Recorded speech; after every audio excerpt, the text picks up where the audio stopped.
And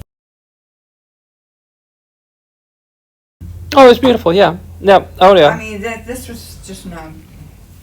That was awesome. Yeah. I remember the joy, the pure, unadulterated joy of painting this room. Because So you can paint- still see, because we didn't sand it. There was, yeah. Just in case That's she's. dripping, isn't it? Oh yeah, that was from it. And then when the Ritters put this wood up, this is beautiful. Well, I guess Yeah, the Ritters did it. yeah, I didn't know if After the other. Dave Patel seems to be involved in a lot of that stuff. But anyways, Well, they may have initiated it. oh yeah, but this is beautiful. It is pretty. I forgot what I was going to say. No, it's no big deal. Oh, I'm going to say it was not important. Okay, Judy, tell us, you have back surgery this next week? Thursday. What kind of back surgery? 4 of my 5 lumbar discs and a sacral disc are really bad, very, very severely damaged, and spinal stenosis. So it's going to be a laminectomy with very probably a fusion. Okay. So, What do we need to pray for? I really like my neurosurgeon. Good. I'm a real strong believer in when you're going to have any kind of back surgery, not to go to an orthopedic, but go to a neurosurgeon, because they're going to be working all around all those nerves and everything. So this guy, I really like him, and he very much understands that the nervous part for me is that I don't get nervous because I will be without my cochlear implants when they take me into surgery, when I come out of surgery, Right. probably for the first 24 hours. And of course, I need them to be sure and realize Understand. I'm deaf. So, Mm-hmm. so just, for the doctors and for, this is going to be Scott White and Lakeway. That's where Oh, most neat. of the neurosurgeons and brain surgeons are. Mhm. And no, they're not working on my brain, so sorry, it's going to stay the same. So are you gonna be laid up for a while? I mean, obviously for a while, but how long? I don't know. I won't know till I know what he did a myelogram. So he's got some idea of what's going on there, but until he gets in there, he's truly is not. Is it gonna be So I'm going to be arthroscopic? signing all kinds of authorizations. Yes, you can do this. Yes, you can do that. Yes, you can. And once Is you're it doing, oh, go ahead. Oh, is it gonna be arthroscopic? I won't know. I don't know till he doesn't. Now, once your daughter I have a lot of gets, bulging discs, just a lot of really bad, nasty stuff going on down there. So I have peripheral neuropathy in my whole right leg, and I don't think that the surgery is gonna clear that up. I think once you get that, although it's based on bad nerves, so I don't know. I won't know until now. My youngest daughter, Beverly, 2 years younger than Kelly, is arriving Tuesday, which I was amazed that she just sent me and said, "Here, Mom, I'm coming. Here's the day," and she's going to rent a car. So blah blah. So she'll be here and leaving on the 16th. So she will be with me through a lot of this, and Kelly would have wanted to be here. oh,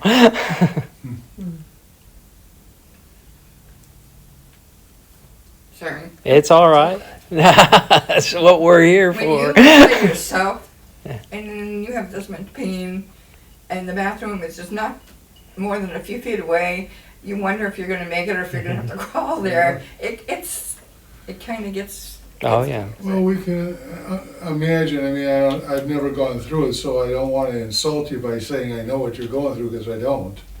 But we certainly, will. I will appreciate your prayers. And Very You much. got them. would you let us know when you get home so we could bring you some? Thank you very much. Or if you need help. I don't know if they're going to have to put me in rehab for a while or not. I won't know. Well, can you let Yeah. one of us know? I have so that we your info. I know where to find you guys. And Beverly's already is gonna. I'm gonna give her. The point is, she's gonna text somebody in my group that I lead on Monday, and then I'm gonna give her Lisa White's Yeah. text so she can put it in the bulletin, and then I'll give her one of yours Yeah. so that you can whatever. But yes. Now, do you know what time it is on Thursday yet? Because I know last week you The didn't. night before, the day Okay. before. Okay. Okay. Oh, so she's coming in before you actually have the surgery, your daughter? Yeah, she's coming in on Yeah. Oh, Tuesday. Good. It sounds Very like. good. Because we need to take my cat to the vet the day before surgery, because her little rear end's about that big. She's not eating much. She's not doing good. So anyway, yes, I appreciate your prayers, and Well, we'll before we leave here tonight, we'll Yeah. lay hands in Thank prayer. you. Yes. I would appreciate it Yep. very much. Okay. All right. All right. Yours. Oh, thanks. Well, are you ready for back to the systematic theology? I'm not sure, but okay. Again, I make this warning. So first of all, I make the warning that it's a lot of reading and it's going to go quick, just to keep it on pace. And like I said last week, if you can't keep up with the reading, don't worry about it. Don't hurt yourself. Don't worry about it. I've got the outlines done Beautiful. through the end of, or almost the end of September. I should have the rest of the outlines to you hopefully next week. I'm working on them. What happened was you will see on the outlines that I gave you, if it says in really tiny print outline from the second edition, he's added in some of these chapters more stuff. Now, when he adds a section, I'm copying the section and putting it in the outline, meaning the whole text from the book. Some of it is very, very intriguing. I don't know how much I'll get to it because I haven't gotten to it yet. We wrote the outline and then we'll figure that out when we get there. But there's a very interesting session on N.T. Wright and what he's doing, which he is very much against, and it's very interesting the dialogue that's going on. So the other thing that I love is he gets into some weeds with John MacArthur's new systematic theology book, which he agrees with. There's some interesting things there. I don't know how much we'll get into that kind of weeds, but your outlines are there, for a while. Yeah, and the thing I would look at is if you can't read it, the book, the whole text. Read the outline. Basically skim the outline and you'll get an idea. Look at the verses, because at the end of the day, the Bible verses are more important than anything else. I'm going to try to keep this. You're going to have to let me know how you like this tonight, because I didn't do a PowerPoint presentation at all. This lesson, there's not a lot of deep stuff into Scripture that we'll tear apart, so it's not much. But I figure we'll talk more than showing like pretty pictures and stuff. So if this doesn't work, you'll have to let me know. I've made it as big as I can.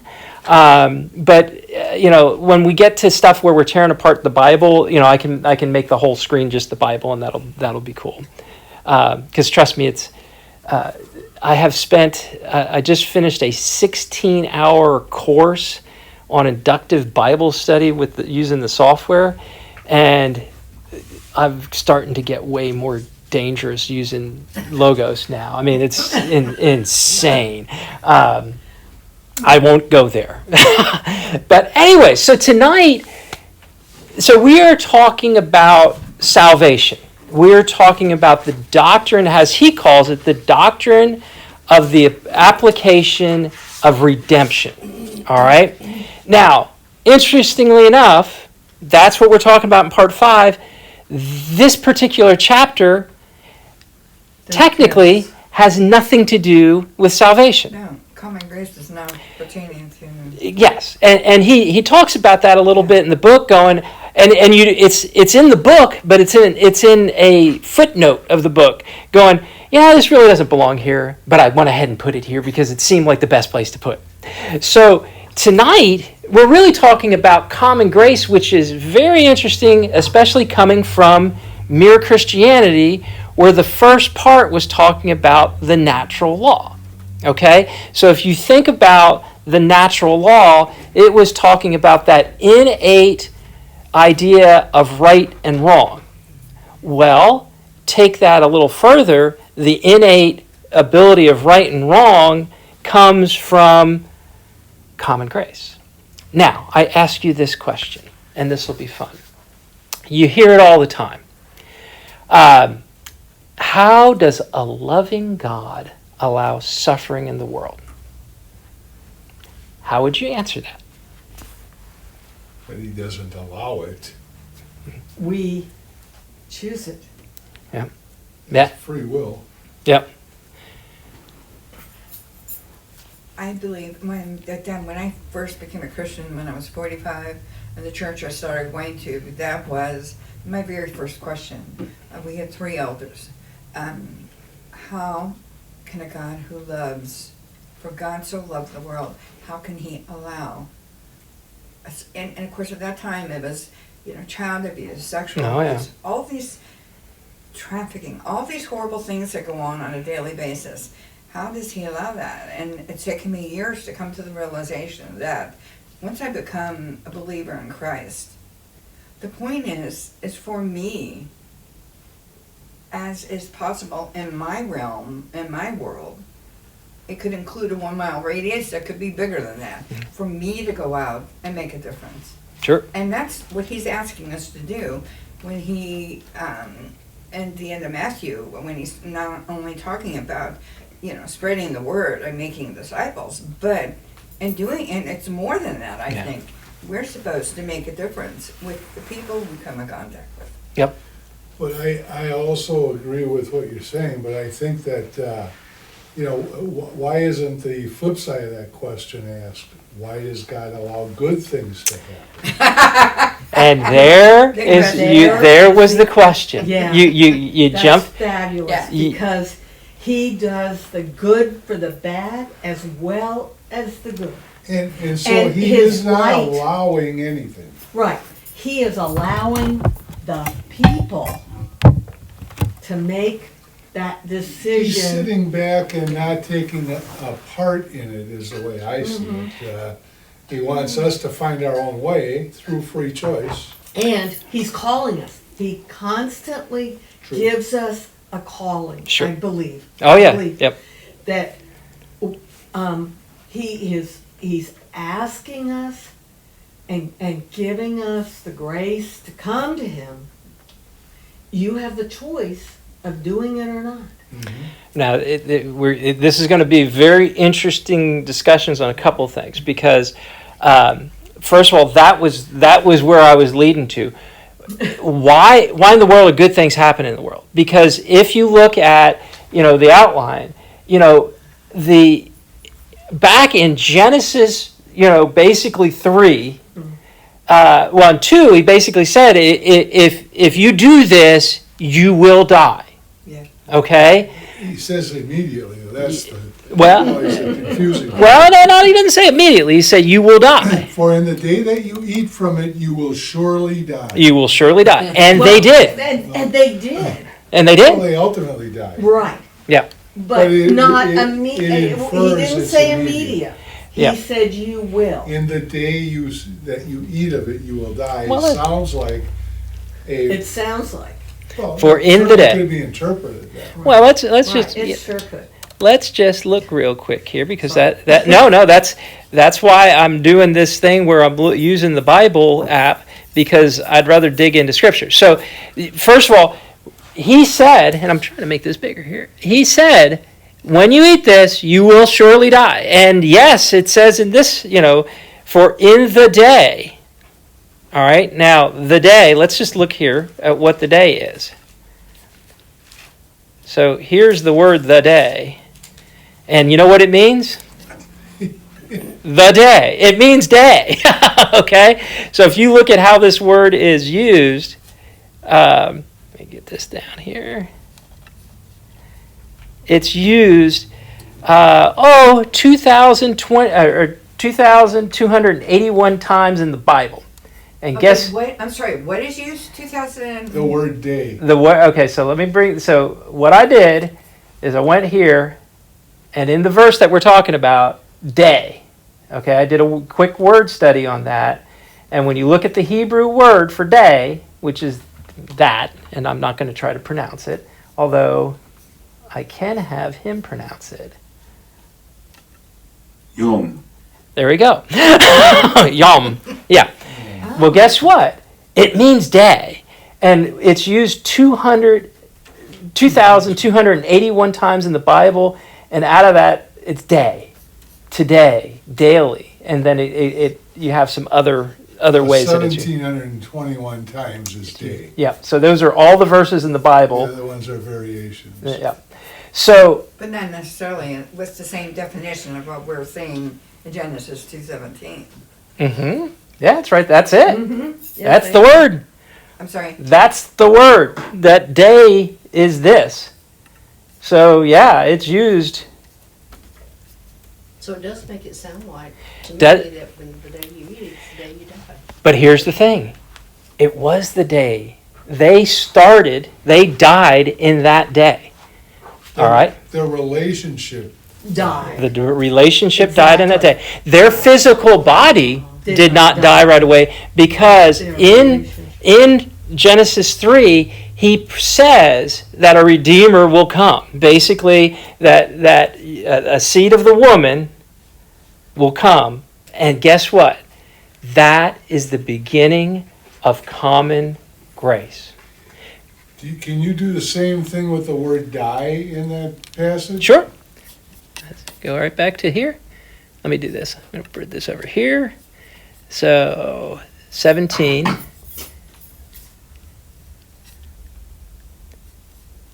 You will surely die. So, surely die. You see how the Gosh, Stop calling me Shirley.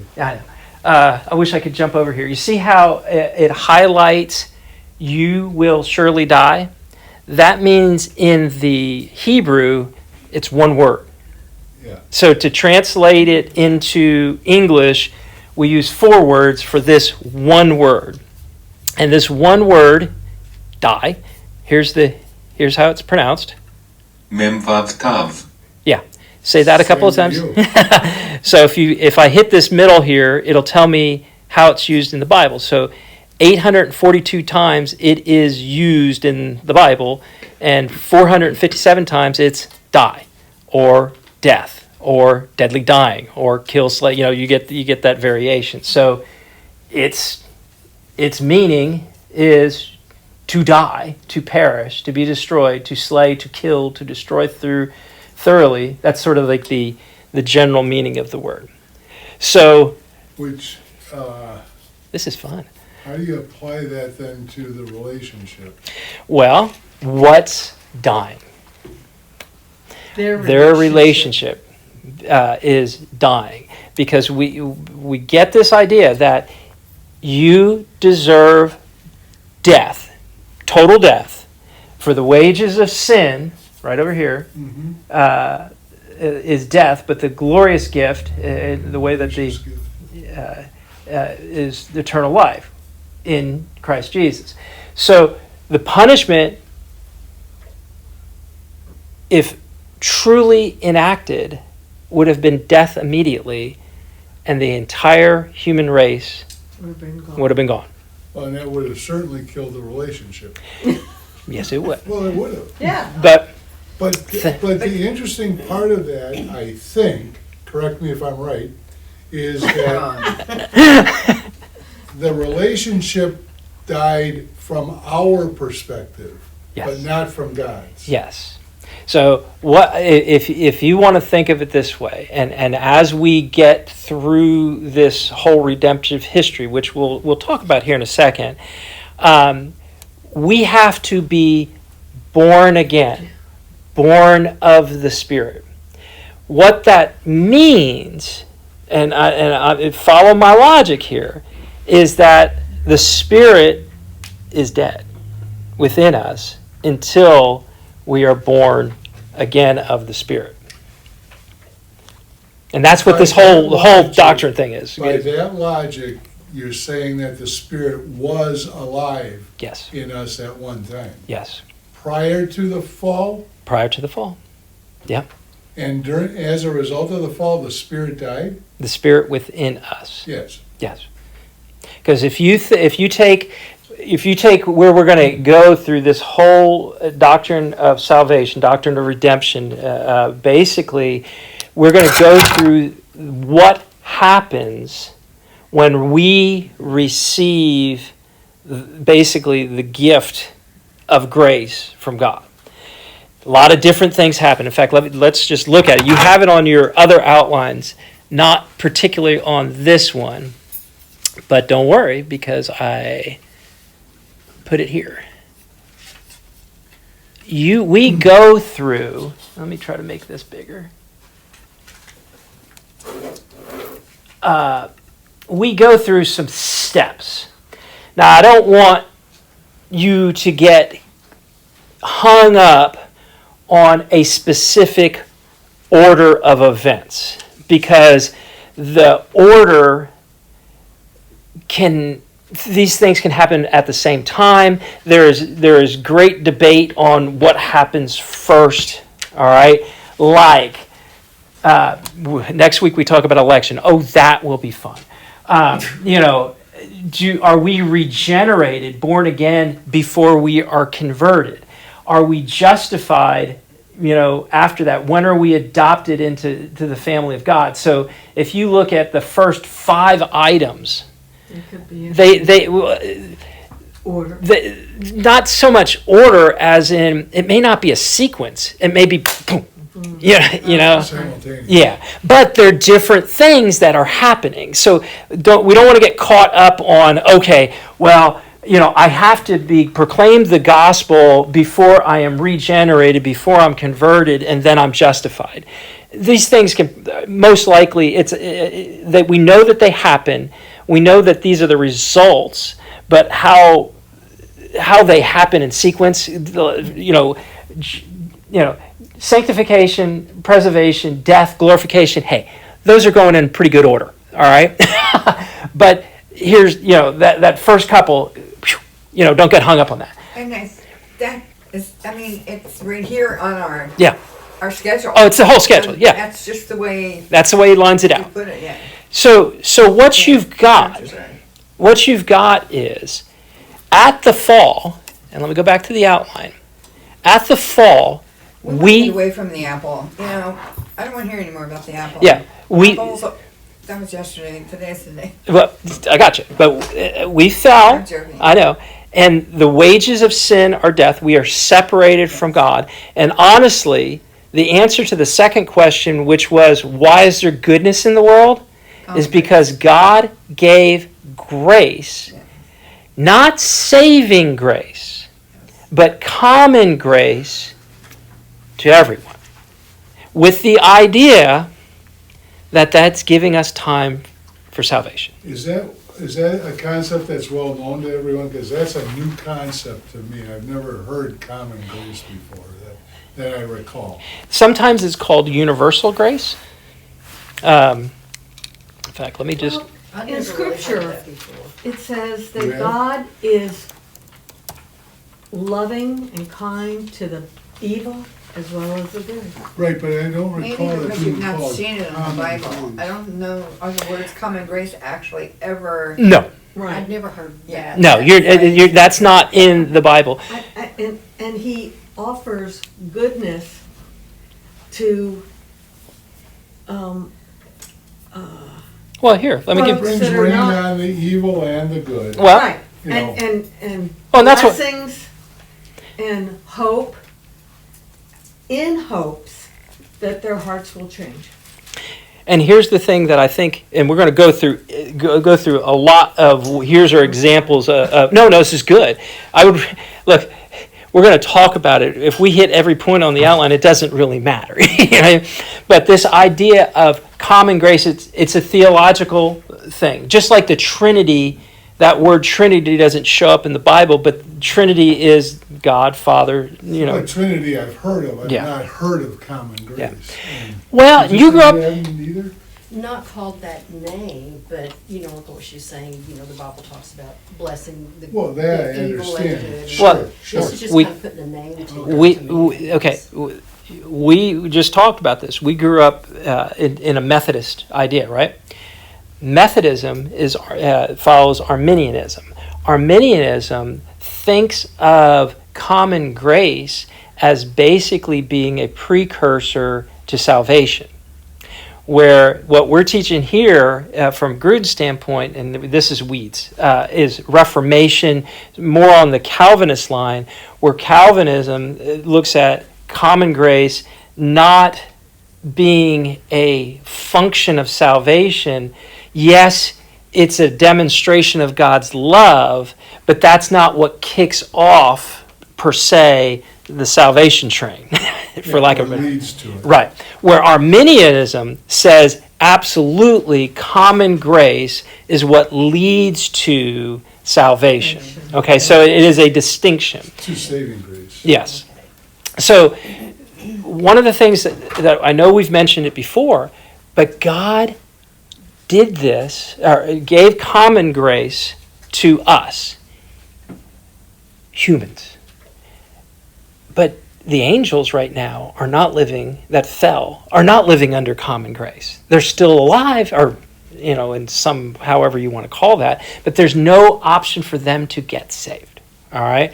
So, definition of common grace is the grace of God whereby he bestows many blessings on all people, both believers and unbelievers. Common grace differs, and I think we've already driven that home, from saving grace in its result. It does not save. Okay? Its recipient is given to all, and in its source, it is divine from the patience of the Father rather than Christ's atoning work. Now, that's an interesting little comment, that last thing. So the atonement was the work of Christ to allow our salvation, allow us to come back into reconciliation with God. In a way, I think it is part of his atoning work, sorta, because if we got what we really deserved, there would have been death right away, and we wouldn't have had the opportunity for God's plan to come together. Okay? Make sense so far? All right, now here's the fun part. What are the examples of common grace? Well, did you drive here today to get here and you saw beauty? Mm-hmm. Well, let me put it the other way. Did you see the pits of hell when you drove here today? No. Not since Loman Ford has been repaved. You did not. But Look out that window and tell me you don't see beauty. that's Right. exactly right. Exactly. I mean, so you look at some of the verses, basically he says, he causes the sun to rise on the evil and the good. He sends rain on the righteous and the unrighteous. That is your definition right there of common grace. All right? When Paul was talking, and he talked about, basically God, was gracious enough when he split up the nations that he left a witness. Okay, so back in Genesis 10, where you got the Tower of Babel, and he separated all the nations, and if we believe what Psalm 82 says, and he put an Elohim in charge of each one of those nations that was a son of God, he had a representation, or basically he had a way for those people to find God. Now I want to give you this one, because I love the new version that's coming out. It's basically the NASB, New American Standard Bible, updated through Grace Master Seminary. So what does he all stand for? Legacy Standard Bible. It's basically it's in the line of NASB. Yahweh, love that, is good to all, and his compassion are over all his works. The eyes of all wait on you, and you give them the flood in due times, or food in good times, and open your hand and satisfy the desire of every living thing. So you get this idea that in the physical realm, just look out there and look at the beauty. We can sit there and breathe air.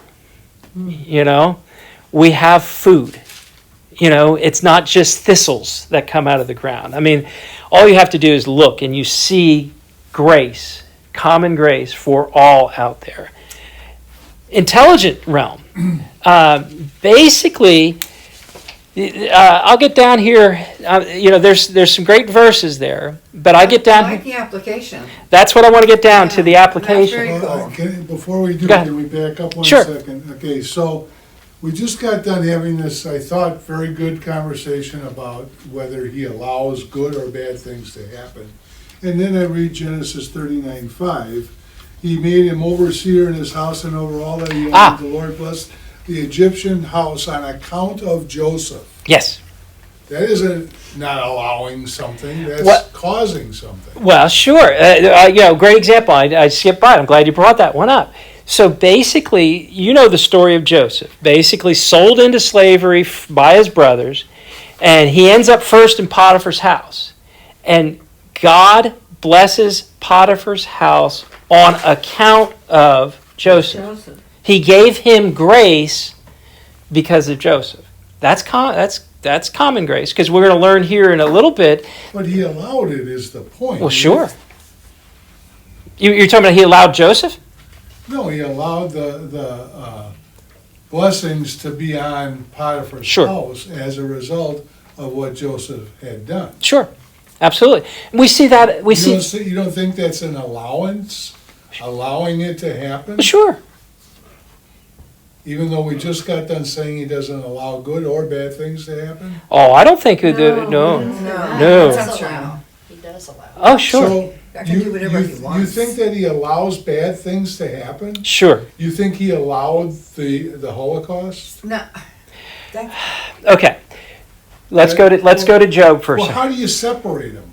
Well, you don't, and here's what I mean by that. Look at Job. What happened to Job? Yeah. Job, God allowed Job to be tested. he allowed Peter to be tested. That whole thing. I'm handing you over to, Satan wanted to sift you like wheat. so, And mind you, what verse is that? Matthew. No, it's later. Matthew 23.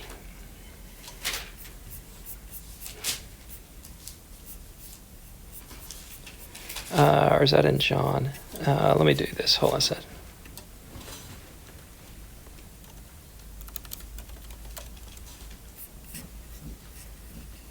There we go. Luke. Oh, Luke. Yeah. also Matthew. Luke what? Luke 22. I want to put this on here. Oh, I'm showing you. I'm showing you something that is going down a way, but what the heck? This is after this big discourse where basically Jesus says, "Who do people say I am?" And Peter says, "Well, you are the Son of God." 31. Okay. Yeah, 22. 31. There we go. So I want you to notice the double boxes and the single boxes. So Jesus says, "Simon, Simon, behold." Behold is basically the imperative. It's the action word. Satan has demanded permission to sift you like wheat. Double box is plural. So he's saying, "Simon, Simon, behold." He has demanded permission to sift y'all. Oh. All of y'all. Not just you, Peter. Yeah. All of y'all. Yeah. Like wheat.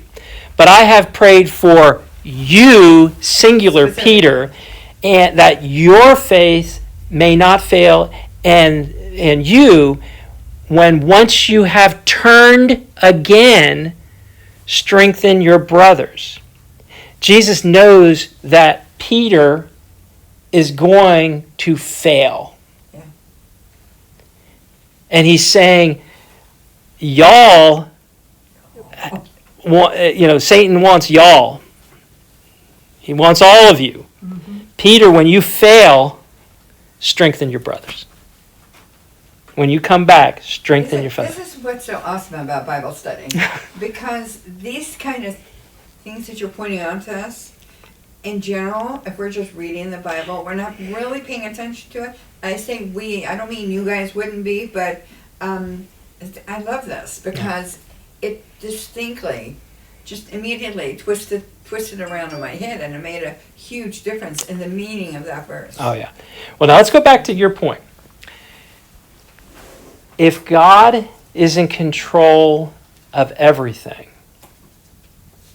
because God and Satan are not on the same plane. Satan is a created being. All right? So if you want to look at who Satan is sort of equal with, it's Michael, the archangel. Okay? So God is in control. If he's in control, all powerful, then he has control in the allowance of the fallen world and the evil that happens. It's a tough thing.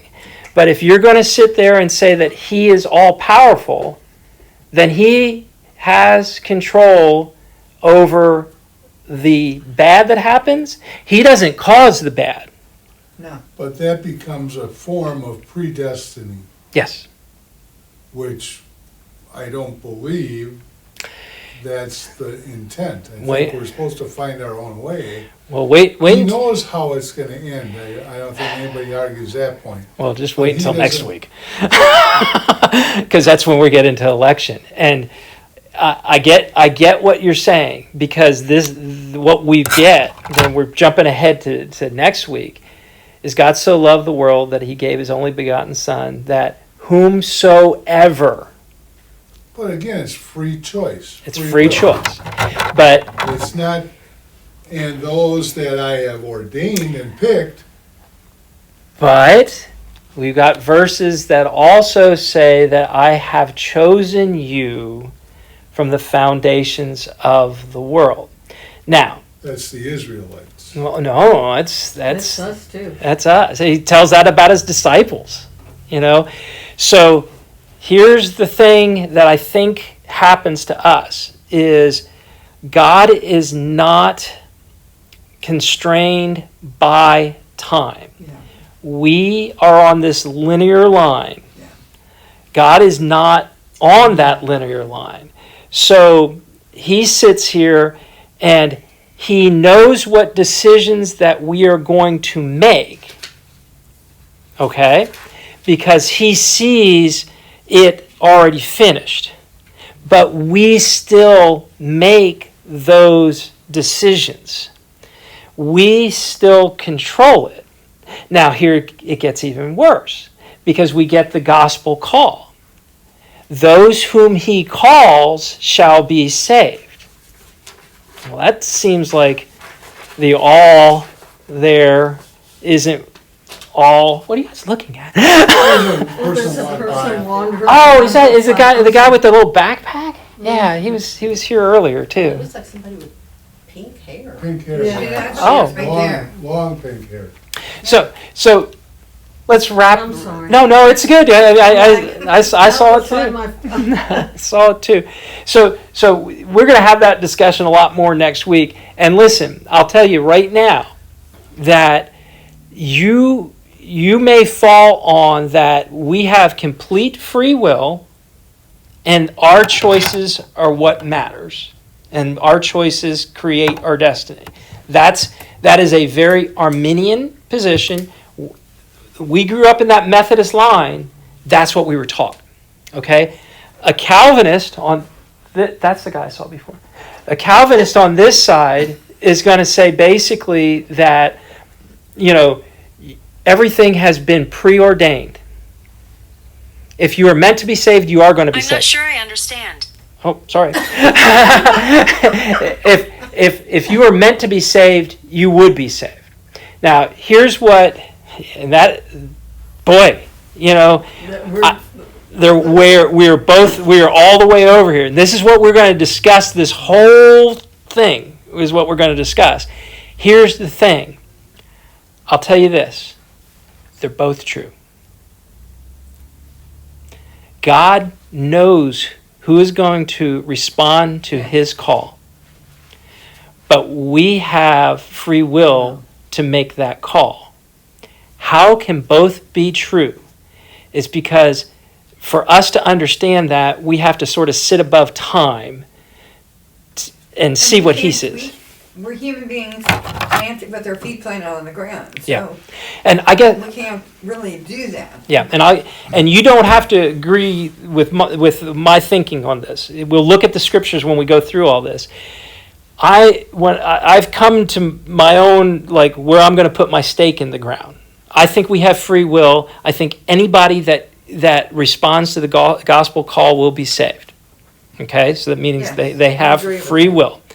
At the same time, I think from what I know from what God said, that the saving, what happens with conversion and calling and responding to it is totally God's doing, not my doing. Okay, so here's what I'm going to tell you is that basically I'm going to put all the glory of the action of being reborn on God and not on me. Yet, I still have the free will to respond or not.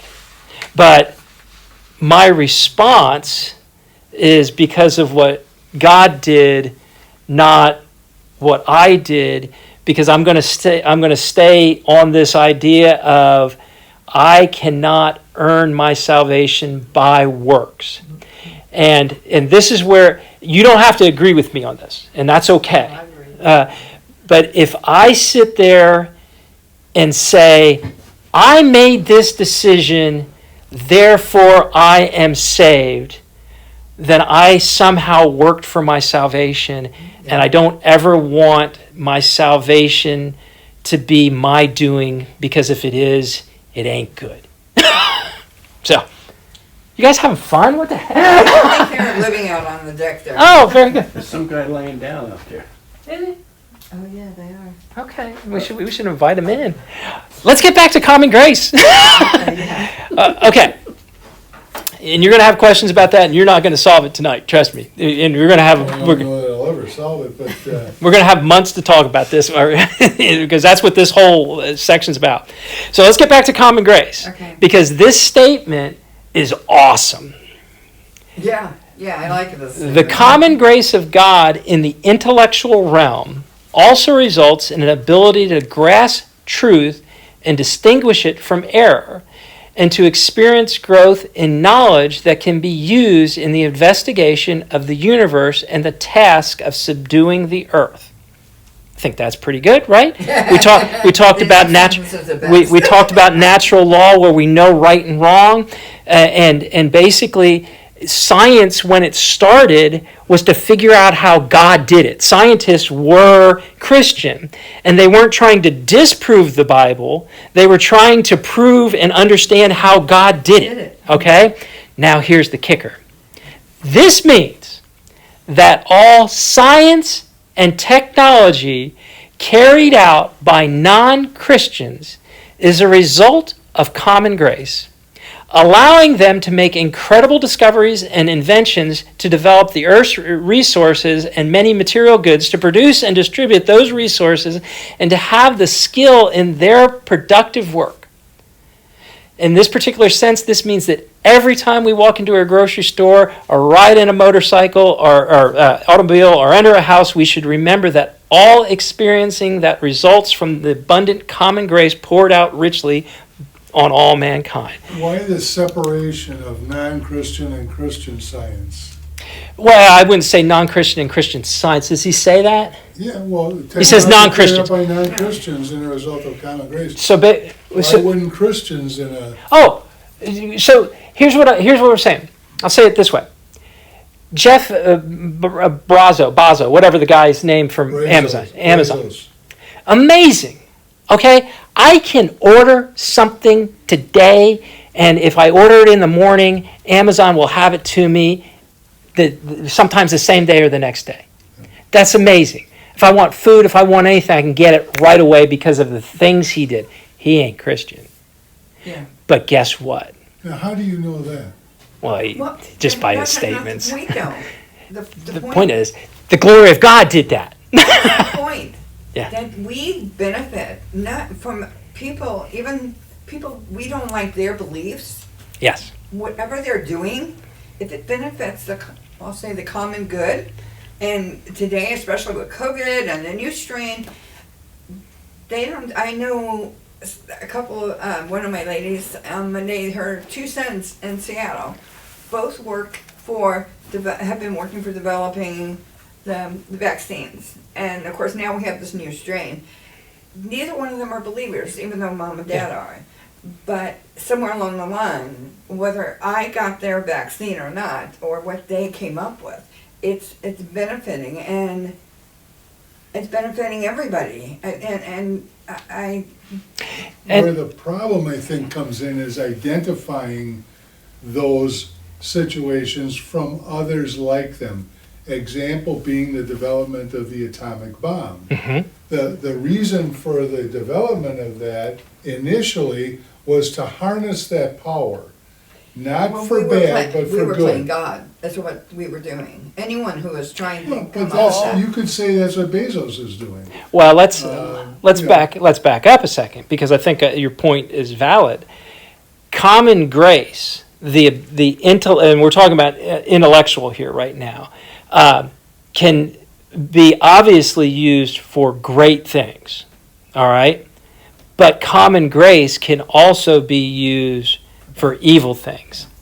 We've seen it. Yes, absolutely. Time and time again. So common grace is basically God giving us that ability to do things, all right? Because we should have perished, all right? But he's giving all people, whether they believe in him or not, the intellect, the moral realm, the physical realm, to be able to do and create. And all the temptations that go along with it. Absolutely. Like believing you're somehow or another a super Oh, yeah. human being. You know more than the rest of the world. You know more than God. God's bestowing that on you. Yeah. That's the pride that I think Oh, yeah. Lewis talks about when you let that take control. Yep, absolutely. And it's we go on to this next one, which is the moral realm, and it's the same thing that Lewis was talking about in the first chapter, the first set of broadcasts for Mere Christianity, is we have this innate right and wrong, okay? And that is given to us through common grace, through God. And in some ways, you could say it's the remnant of what's left from what should have been, what should have been in the Garden of Eden. What would have happened if Eve would have said to the serpent, up yours. I'm not going to do this. Eat the apple yourself. Yeah, sorry. My father said I'm not supposed to do it, and I'm not. Because here's the thing. It wasn't that eating basically the disobedient, it doesn't matter what fruit it was, they would know right and wrong. They'd know good and evil. That means that evil existed, but they were naive, didn't know how to. They were protected. They were protected, yes. So in the moral realm. It's a good point. I never thought about it. Evil did exist, even though it hadn't manifested itself in the garden yet. Yep. And they had free will to Yeah. go your way. Well, Adam got tricked.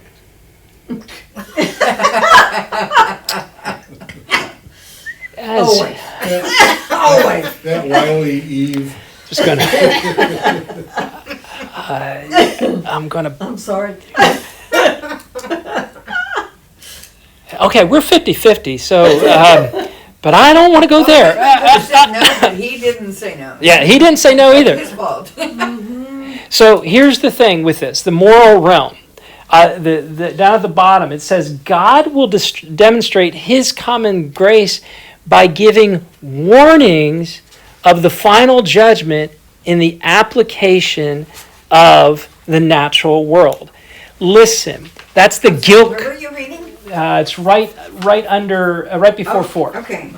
So what you get is common grace allows people that their hearts are not completely evil, hardened, to understand that if I do this, there's going to be a consequence.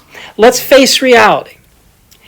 If we get on the highway today and we're like, I got to get there in a hurry, and I'm going 100 miles an hour, we sort of know it's wrong. Right. And we sort of know if we get caught because we're looking over every hill to see if there's a police guy standing, sitting behind a sign. We know it's wrong. All right, well, it's the same thing. We know. Can we get away with it? Yeah. Well, the thing is, we know we have that guilt conscience when we do something that we know is wrong. That's God. That's common grace. That's the warning that He's sort of placing in us. Go ahead. And I'm not sure how to phrase it. Going on the definition on page 1 of what common grace is. The grace of God, whereby He bestows blessings on all people, both believers and unbelievers. Period. We could just, that is the definition of common grace. And yet, I'm struggling with going into now where He released them over to the stuff like Psalm 81. We're getting away from the actual definition where Not really. God bestows many blessings to. So, okay. To me, that just means he's giving them free will. Yeah, because go to Romans, and I don't know, and although so the next verse, Romans 1:32, and although they knew the righteousness required of God, and that those practiced such things were worthy of death, they did not do the same. They also gave hearty approval to those who practiced them. Okay, that's not the one I wanted. Let's try this one. Okay, I think this is the one I was wanting. For when the Gentiles do not have a law, have the law. No, that's not the one either. It's in Romans. Hold on a second. 13? Yeah, is it 1:13? No, 13, 1 and 4 is the only other It's under the Romans. You've got, how do you say that? I think it is Romans 2 you're looking for. When Gentiles who do not have the law naturally do the things of the law, these, not having the law, are a law to themselves. Yeah. And then 15 is in that they demonstrate the work of the law written in their hearts, their conscience bearing witness, and their thoughts alternately accusing or else defending them.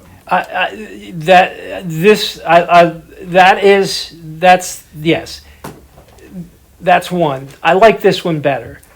For the wrath of God is revealed from heaven against all ungodly and unrighteous of men who suppose the truth in unrighteousness. And where is it? This is Romans 1, starting at 18.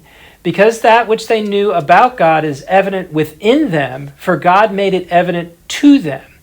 For since the creation of the world, His invisible attributes, His eternal power, and His divine nature have been clearly seen, being understood through what has been made, For no excuse. so that there would be no excuse. For even though they knew God, they did not honor Him as God or give thanks, but they became futile in the speculation, and foolish in heart was darkened. Professing to be wise, they became fools and exchanged the glory of the incorruptible God with the image, the creation, in the form of corruptible man and of birds and four-footed animals and created things. Therefore, God gave them over in the lust of their heart to impurity, so that their bodies would be dishonored among them. For they exchanged, so God gave them over. So basically, and I won't read the rest of it, but... Well, he's also talking about that many people worship the creation, not the creator. Yes. Yeah. Well, and we have that today. Yes. Listen, we have been provided with the stewardship of the garden. The garden is the earth. Okay, that's what we've been given. And when you get to the point where the garden, the creation, is more important than then you've got the problem. Yes, we should be ecologically good stewards of the planet, but if you're doing that for the planet and not for the glory of God, we got a problem. The book of Romans is written to who? The Romans. The book of, I don't have my study one, but it always tells you in the beginning, who was this book written to? It was written to believers, right? Yes. So hold on a second. Let me go here. You talking about the book of Romans? Yeah, it was written to believers. To believers, believers in Rome, I believe. To believers, right? But this still brings me back, and I'm sorry if I'm dragging on this thing, but this is talking about believers, and common grace is talking about all people. Yes.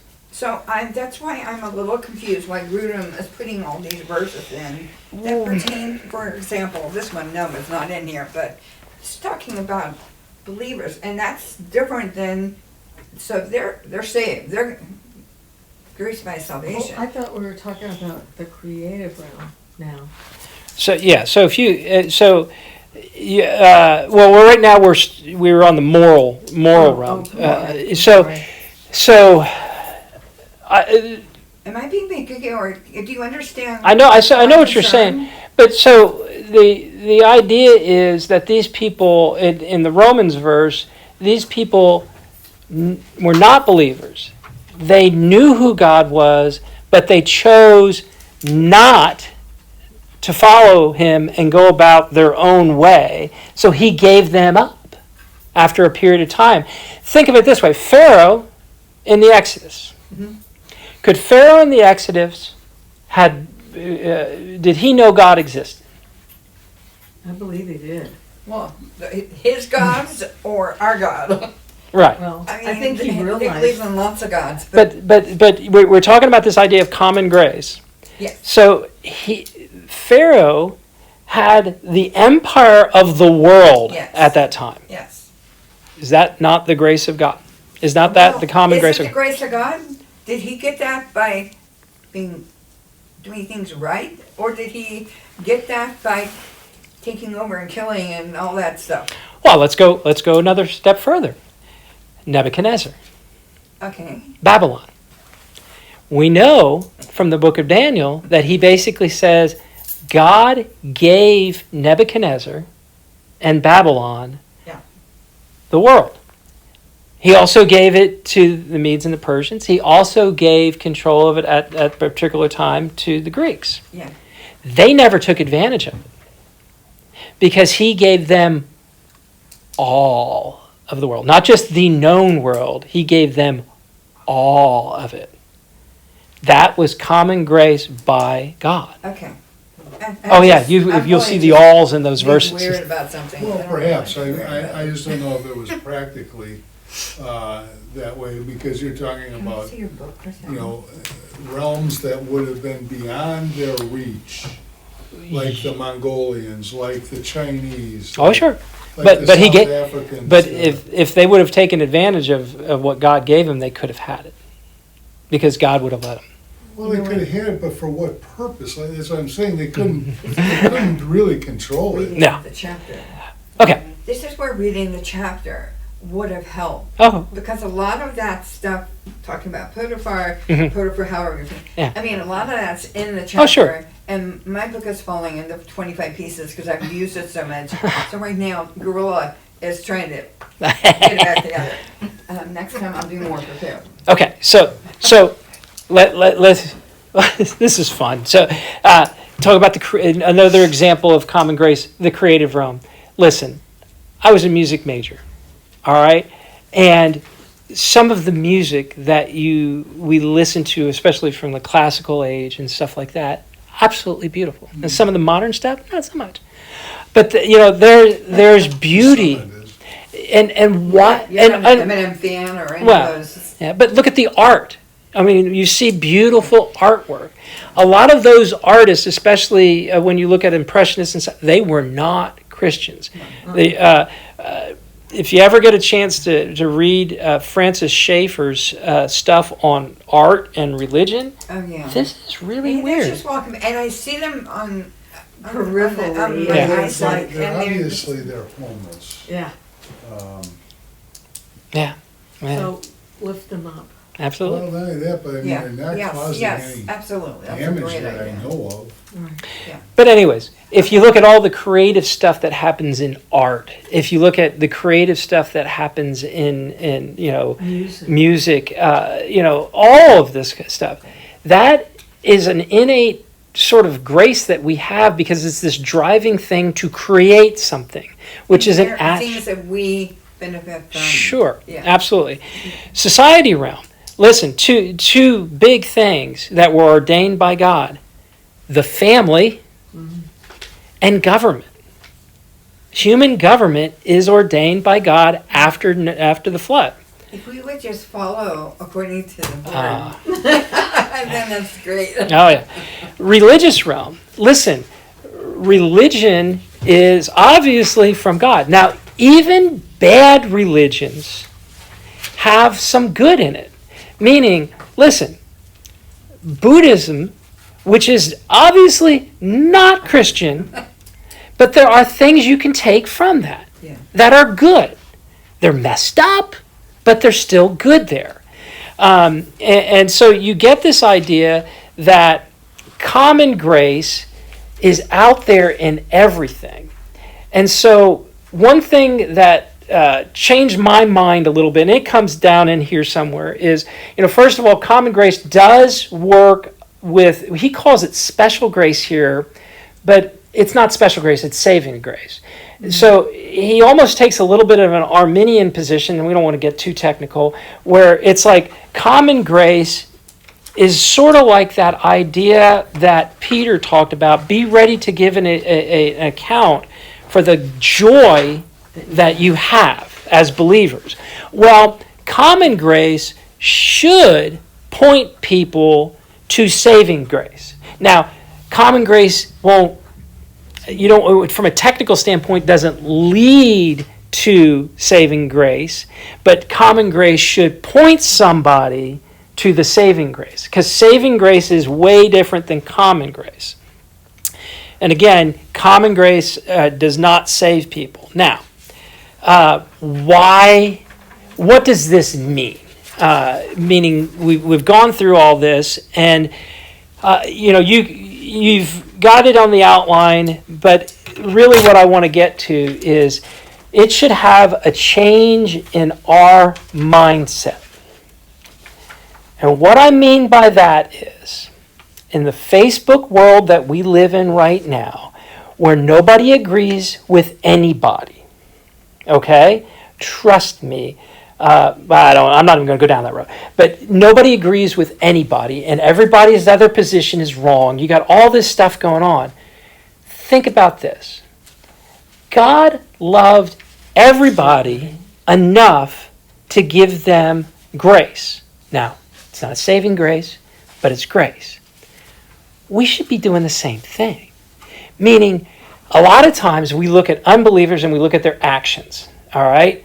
I hate to use the word liberal because sometimes that's connotative politically, but you've got people that are sitting there and their views are so completely backwards to the Christian worldview that you're like, I hate them. Well, no. God gave them just as much common grace.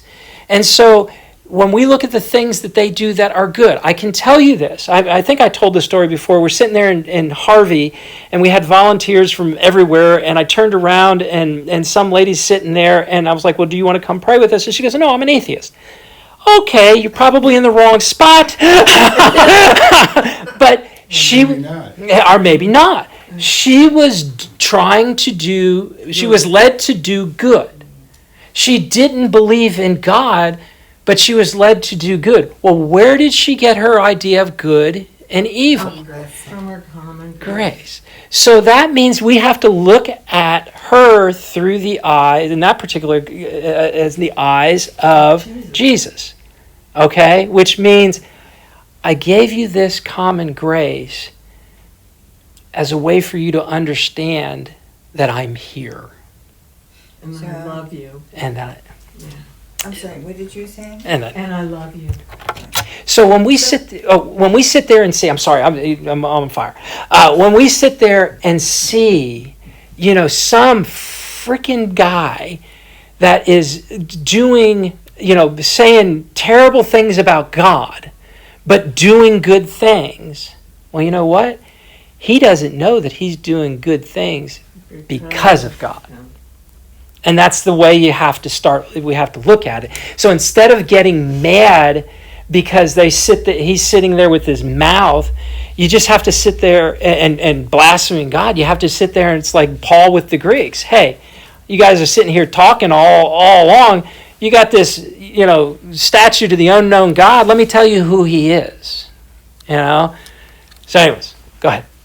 What were we going to say something? Oh, I was just thinking, for example, of those people, South America, other countries, where they live so not in contact with other people, that live in the mountains and stuff and probably have not come in contact with human beings other than their tribes or whatever.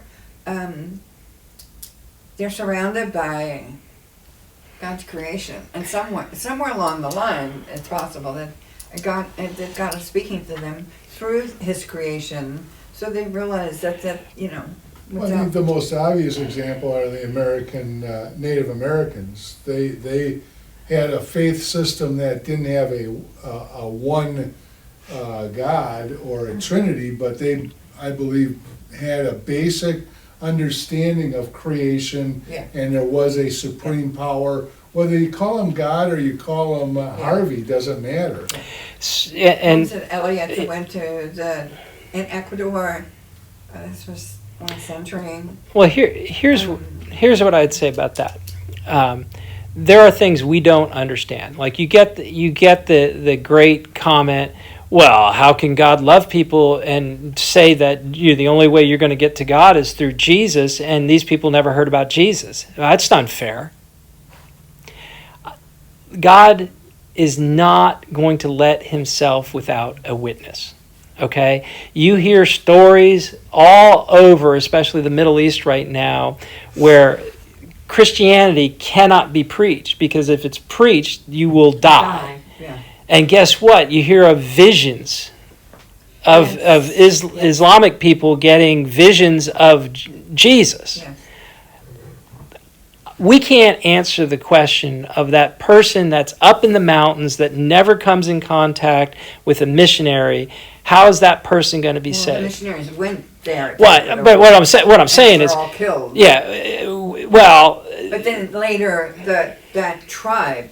Oh yeah, there's you got stories of that. Awesome story. Yeah, but that one person, that one tribe that's way out here that never had a missionary come to them. Well, it's terribly unfair. Are they all going to go to hell? God's going to take care of that. Yeah. Okay, He's going to take care of that. He's in control. Yeah. Well, you can carry that out to the nth degree. Children that are born that aren't able to function, and don't understand the basics. Yeah. I believe in my heart of hearts that God's got a way figured out to resolve that. Yeah, let's just realize that God's God, we're not, and He's got things figured out. You know what I mean? And what we're supposed to do as Christians is basically go and make disciples, okay? So that's our job. Our job is not go and figure out everything that you don't understand that God's already doing, all right? That's like not in the 29th verse of Matthew, or 29th chapter of Matthew, okay? It stops at 28. So basically, that's God. He's going to do that. We have to do what we're told to do and what we're commanded to do. And common grace is just an example of basically, if there wasn't common grace, if you can't look out here and see God, then and you think this is, and I'm talking to an unbeliever here, and you think this is all by chance, okay, that's a horrible way to live.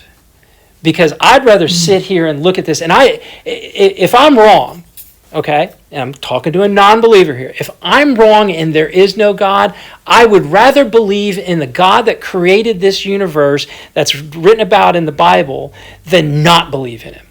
And you know what? If he doesn't exist, I'm still going to have a great life because everything is going to be good by what he says. Now, I might still suffer. I might still have problems, but I know what the meaning of this all is. And if that's all false, I would rather follow it for being false than sit there and say, I'll make it up on my own. Aren't there Sorry. a group of scientists, or at least a couple of scientists, that have stated that it is easier to believe the creation story than it is the Big Bang theory? Oh, yeah. Well, Well, that's the other theory, right? That's how the world... Well, so where science always breaks down is something from nothing. Listen, you can sit there and talk about evolution and sit there and try to make that work. Also, though, I think is difficult to explain. Right, but I mean, at the end of the day, how did we get a material world without something creating it? I mean, that's quantum it's quantum physics. It's one of the laws that basically you can't have something come from nothing. So something had to create the universe. You know, a joke about somebody challenges God to be able to, he can, like a magician, he can create a world, and he says, okay, go ahead. He said, well, okay. Give me the dirt. Yeah, where's the dirt? He said, create it. Yeah. How did you get that? Okay, so the big thing, that you want to get away from it is, listen, common grace is available to everybody. It is not saving grace. Common grace can be given out more abundantly to a non-believer than a believer. Figure that one out. Okay? We have seen non-believers in this world do amazing things more than believers. Okay, from a material standpoint. The other thing is common grace can be used for evil as well as good. And if we didn't have common grace, we'd all be dead. We wouldn't be here. So there you go. That was fun. Now, next week we get into probably the most controversial and hardest part of this whole lesson, of this whole series. And that is election.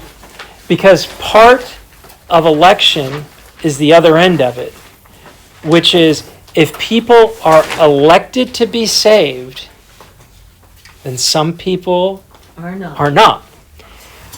Well, it's predestination. And Yeah. It eliminates free will. Well, we'll look at the scriptures, but I can tell you that I think, is that 2 weeks? Or we have that for 2 weeks? No, I mean, I think it's a 2-week 2 class. weeks, yeah. Oh, yes. Yeah, it runs 2 weeks. That will be the hardest lesson out of all of this. The next one, election and retrobation. Yeah. Yeah, reprobation. What is? So it's the opposite of election. If I'm called to salvation, that's election. If I'm not, I'm called to the Doomsday. the other way. Well, what is it? Reprobate is a descriptive term about people. Yeah. There, hold on a second. I'll do this. I'll give you a definition real quick, if I can. Well, I can't give you a definition. I know what it means. Well, I but can. I used to hang around with some reprobates. That's what I Hey, Judy, Deer school. Yeah, well, the nose. Judy, He looks like a husky, but a cat husky. There's your thing. So reprobation is basically the doctrine of retrobation is necessary. Basically, it's the opposite of election. That God chooses whom He would save. Also, therefore, He chooses who He would condemn. okay. That's predestination. We'll have fun with that one. I think what you're going to find out is we have free will and there is predestination. I truly believe anybody that hears the gospel call and accepts it will be saved. But God also knows who will and You won't. won't. But at the same time, it's our choice. How that all works, there's a bit of a mystery there, but we'll look at the scriptures. So that'll be fun. There you go. Hey, Judy, going back to that M&M